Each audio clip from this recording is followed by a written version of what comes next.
ہے کہ میرے شوہر پہ بہت زیادہ قرضہ ہے، میں قرآن پاک پڑھی ہوئی ہوں تجوید سے، تو میں آن لائن باہر سے بچیوں کو آن لائن پڑھاتی ہوں، باہر کی بچیوں کو، ان سے پیسے لیتی ہوں، کیا میرا اس طرح کرنا جائز ہے؟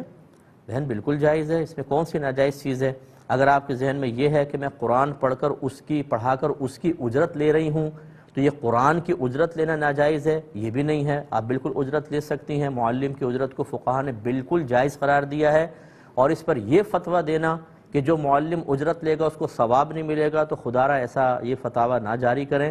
دینی استاد ہو، مؤذن ہو، امام ہو، اسی طریقے سے کوئی قرآن پاک کی تعلیم دیتا ہو، اگر اس کا قصد و ارادہ صرف اللہ کی رضا ہے لیکن بامر مجبوری وہ اپنا وقت دیتا ہے اور اس کی اجرت بھی لیتا ہے، تو شرعاً اس کو بالکل ثواب بھی ملے گا اور اس کے لیے رزق بالکل طیب اور حلال ہوگا۔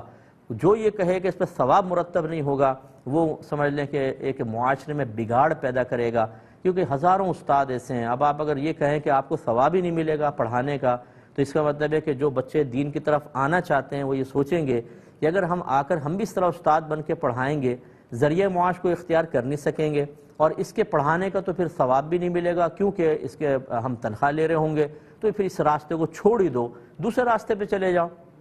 یہ پھر جملے کیا دین کی خدمت ہوں گے؟ کیا اس سے دین کا جذبہ پیدا ہوگا؟ اگرچہ وہ اقوال بھی بعض جگہ موجود ہیں، میں اس کا انکار نہیں کروں گا، لیکن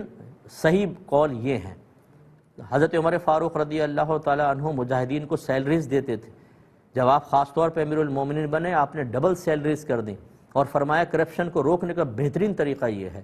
حضرت ابوبکر صدیق رضی اللہ تعالیٰ عنہ خلیفہ بنے تو باقاعدہ آپ کو بیت المال سے آپ کے ماہانہ اخراجات دیے جاتے تھے، روز کی ایک بکری ہوتی تھی۔ وجہ اس کی کیا ہے کہ مہمان آتے تھے آپ کے پاس، قافلے آتے تھے، ان کے کھانے پینے کا انتظام، تو روزانہ ایک بکری اور ماہانہ اخراجات۔ اگرچہ میں نے یہ بھی روایت پڑھی ہے کہ جب آپ کا وصال ہونے لگا تو آپ نے جتنا بیت المال سے لیا تھا اس کا حساب کتاب کر کے وہ سب بیت المال میں جمع کروایا، یہ بھی ثابت میں نے پڑھا ہے خود۔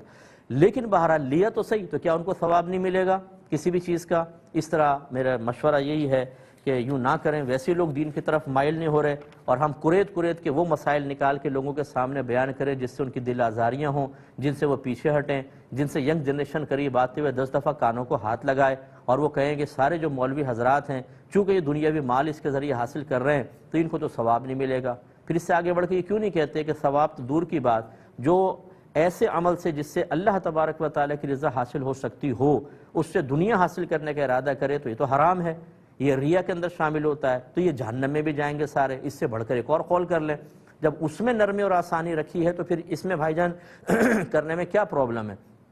تو اگر میری بہن کو کسی نے اس طرح کہہ دیا ہے، بالکل نہ گھبرائیں، آپ بچیوں کو پڑھائیں، اللہ کے لیے پڑھائیں،